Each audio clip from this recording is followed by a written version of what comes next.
সবুজ ও জসিমের মাসিক বেতনের অনুপাত 2:3 এবং তাদের মাসিক খরচের অনুপাত 5:8। তাদের প্রত্যেকে প্রতি মাসে যদি 400 টাকা সঞ্চয় করতে পারে তবে জসিমের মাসিক বেতন কত হবে সেটা আমাদের ফাইন্ড আউট করতে হবে। দেখুন এই প্রশ্নটা কি ধরনের, ধরুন আপনি বেতন পান 10 টাকা, ওকে, আপনি প্রতি মাসে খরচ করেন 4 টাকা, তাহলে 10 টাকা যদি আপনি বেতন পান এবং 4 টাকা যদি আপনি খরচ করেন তাহলে আপনার সঞ্চয় কত?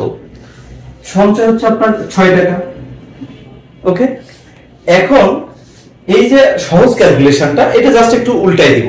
যদি ঘটনাটা এরকম ঘটে যে আপনি 10 টাকা বেতন পাচ্ছেন, এখান থেকে আপনি যত সঞ্চয় করছেন সেটা বাদ দিবেন। সঞ্চয় করছেন কত? 6 টাকা, -6 ইজ ইকুয়ালস টু কত পাচ্ছি আমরা? 4 টাকা পাচ্ছি। এই 4 টাকা হচ্ছে আমাদের খরচ। তার মানে দেখুন টোটাল বেতন থেকে যদি আপনি খরচ বাদ দেন সেক্ষেত্রে আপনি সঞ্চয় পাবেন, আবার টোটাল বেতন থেকে আপনি যদি সঞ্চয় বাদ দেন সেক্ষেত্রেও কিন্তু আপনি খরচ পাচ্ছেন। মানে দুইটা উপায়ে কিন্তু ক্যালকুলেশনটা করা পসিবল। এই অঙ্কটাতে যদি এই সিস্টেমে ম্যাথটা দিত তাহলে প্রত্যেকটা স্টুডেন্ট এই ম্যাথটা পেত, বাট এইখানে অঙ্কটা দেওয়া হচ্ছে এই কন্ডিশনে, অর্থাৎ যা আপনি ইনকাম করছেন ওইখান থেকে যা সঞ্চয় করেন সেটা বাদ দিবেন। বাদ দেওয়ার পরে আপনার যে কস্টটা সেটা আপনি পেয়ে যাবেন। মানে একটু আপডেট করা আছে অঙ্কটা। তো আমরা অঙ্কটা করার চেষ্টা করি।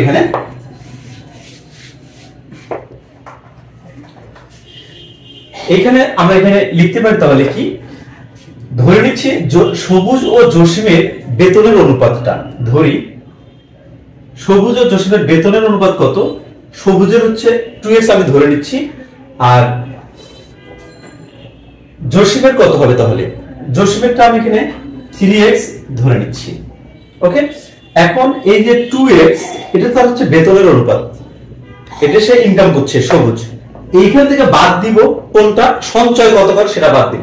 সে সঞ্চয় করে কত? 400। এখান থেকে জাস্ট আমরা 400 বাদ দিব, ওকে। এরপরে এই অনুপাতটা, এবং এবারে জসিমের ক্ষেত্রে জসিমের ইনকাম কত? 3x। এখান থেকে বাদ দিব কত? সঞ্চয় করে সে কত? 400। বাদ দিলে আমরা যে অনুপাতটা পাচ্ছি খরচের অনুপাত, সে প্রতি মাসে এখানে বলছে মাসিক খরচের অনুপাত 5:8। তার মানে এই অনুপাতটা হবে 5:8। জাস্ট এইটা আমরা ক্যালকুলেশন করলেই x এর ভ্যালুটা আমরা এখান থেকে পেয়ে যাব। তো আমরা কি জানি আসলে? আমরা জানি অনুপাত মানে আসলে ভাগ। তার মানে এইটা এর নিচে আসবে, 5 এর নিচে 8 যাবে, ওকে। তাহলে আমরা এখানে লিখতে পারি 2x - 400 ভাগ হচ্ছে 3x - 400। এখানে জাস্ট আপনাদের ক্যালকুলেশন করতে করতে একটু শহীদ হতে হবে, আর কিছু না। আমরা তো ক্যালকুলেশন করি এখানে 8 দুগুণ 16x - 4 আসলে 3200 ইজ ইকুয়ালস টু 3 × 5 = 15। এখানে হচ্ছে 15x, ওকে। তারপরে -4 × 15 = 60, অর্থাৎ হচ্ছে সরি এরপরে -4 × 15 সরি এরপরে 4 × 5 = 20 -20। এখানে দুইটা শূন্য আছে, দুইটা শূন্য এখানে দিব, ওকে। এখন যদি আমরা ক্যালকুলেশন করি, এই যে এখানে দেখুন 16x, এখানে 15x, যদি এই 15x টা এই সাইডে নিয়ে আসি তাহলে শুধু একটা x হয়, ইজ ইকুয়ালস টু এখানে 2000 - 2000 আছে অলরেডি। এবার এখানে 32 অর্থাৎ হচ্ছে 3200 মাইনাস আছে, ওই সাইডে গেলে প্লাস হবে, অর্থাৎ হচ্ছে 3200 - 2000, ওকে। 3200 থেকে যদি আপনি 2000 বাদ দেন সেক্ষেত্রে আপনি 1200 পাবেন।